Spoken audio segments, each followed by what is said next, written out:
Good day, ladies and gentlemen. How is everybody today? I hope everybody's doing well. We are here at the California Science Center in Exposition Park in Los Angeles, here to check out the Space Shuttle Endeavour. So behind me, as you can see, is a Blackbird A-12 fighter plane or stealth plane. I'm not sure what it is, honestly. But it is, actually there's a thing right here next to me that could probably tell me what it is. That's all I know. So guys, just got out of the first part of the exhibit, which is actually really cool. A lot of it is about the items that they had in space, a short 12-minute video of them bringing the space shuttle into Los Angeles, and also a video of them bringing in the fuel tank to Los Angeles, which is it was really cool to see how they were moving these big, huge items through areas where there was only inches on some sides. The crews that did it, they actually had were taking out street lights and down power lines in order to get the space shuttle through Los Angeles. And also the piece of equipment that was moving through Los Angeles was this crazy looking platform with all these wheels on it, where the whole thing could turn all kind of within its own space, so that they could get into intersections and just turn the whole thing without, not like a tractor trailer would. So we're going to go ahead and down and actually hopefully get in to see the space shuttle itself now. So here we go. Alright guys, here we are. I believe that in this building is going to be Space Shuttle Endeavour. I don't know if you guys can kind of see back there the lighting and all the people taking pictures. I do think it's funny that there is a no shirt, no shoes, no service sign here on the door. Here we go guys. And there it is. That is the Space Shuttle Endeavour, ladies and gentlemen. It is insane how massive this thing is. I know the scale is probably horrible in here. And also to think that this is a huge thing that's been up in space many times. I believe there's 25 missions is what this space shuttle flew. It's kind of crazy because when you initially look at it, it looks like a big smooth ship. But when you start looking closer, you can see all the panels and all the different marks on it. And you gotta wonder if some of this stuff, like the coloring and everything, is damage or things that have hit it, because I'm sure there's stuff out there in space that might have. But look at that. So these are the tiles that sit on the bottom of the ship for re-entry to make it so that the heat sheds off.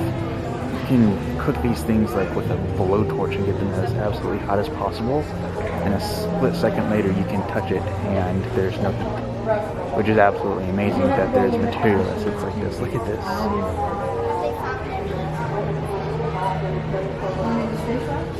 That must be where, I'm guessing that's where the wheels are at for landing. Maybe? Like you can see the outline right there. Damn, dude. This is Space Hab, that's what it says. It's got NASA markings on it. So there's no information out here. Here we go. Let's see what it is. So this goes in the shuttle. It's a logistics module with the Space Hab. Give them extra living space and it would actually go into the shuttle bay. So I guess when there's not a lot of stuff going on, or there's not a lot in the payload bay, you can stick this in here and give the astronauts more space than what they normally had.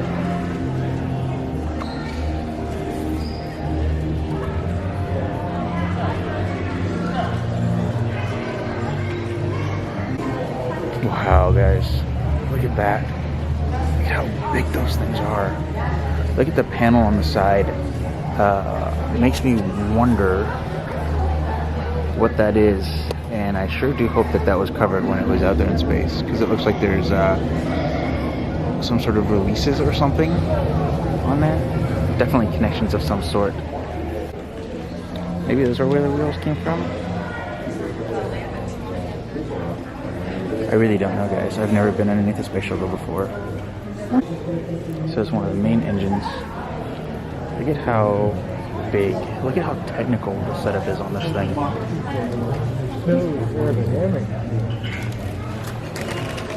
Look at all the intricate little parts, everything that puts it all together. Damn. Could you imagine building that? Look at that, guys. That's freaking amazing.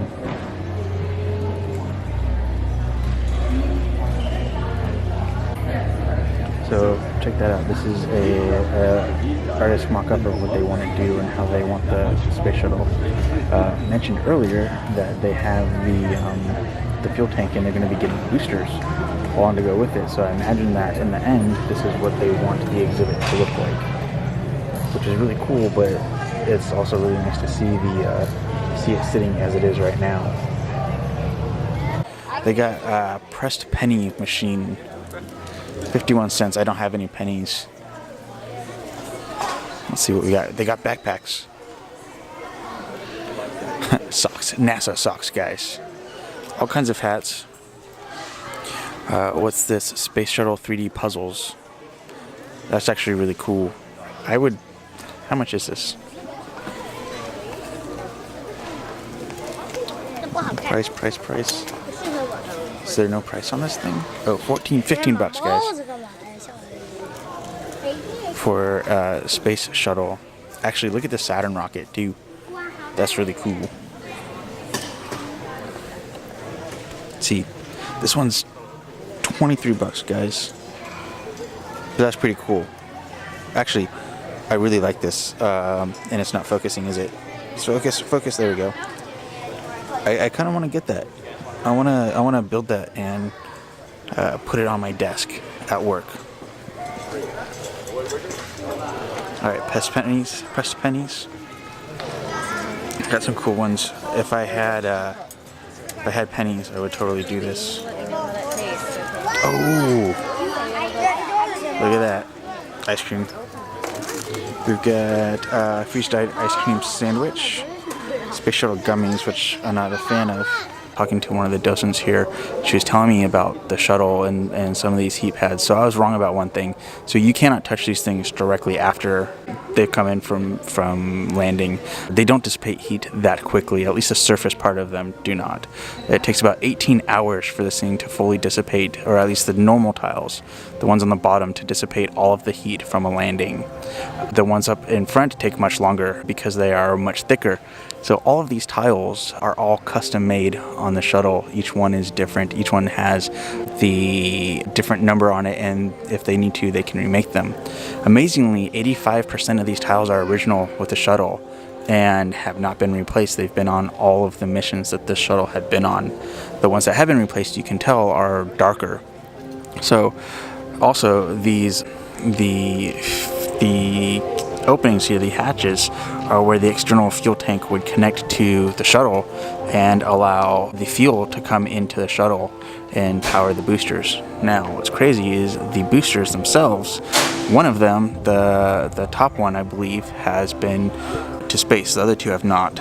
Also, we've got the orbital movement systems. So those things are what would move you around in space for those fine adjustments. What's crazy is that the main engines would cut off just before the shuttle would hit orbit. Let me get back up here. And these smaller ones, right there, you can kind of see the tip of, just the tip, are actually what would pull the shuttle into space or into orbit.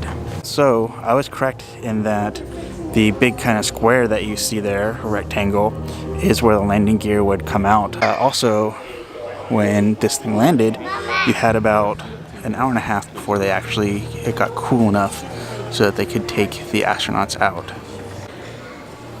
I'm geeking out on this, guys, I'm not gonna lie. Just outside of the exit for the actual space shuttle building, which I really wish I had more time to spend in there, but I've got an IMAX reservation not long from now. Here's the external tank, which you can see how huge it is. Unfortunately, as I get closer here, I'm not going to be able to really get the whole thing in the picture, but it looks like you can't really see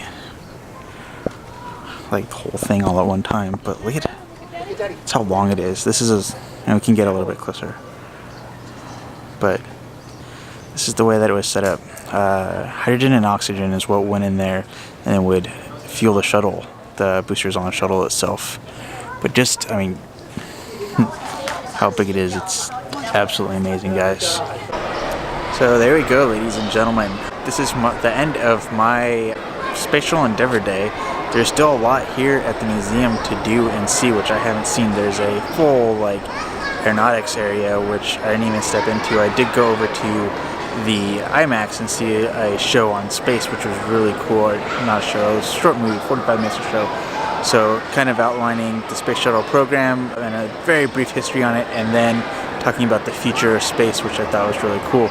So here we are at the California ScienCenter.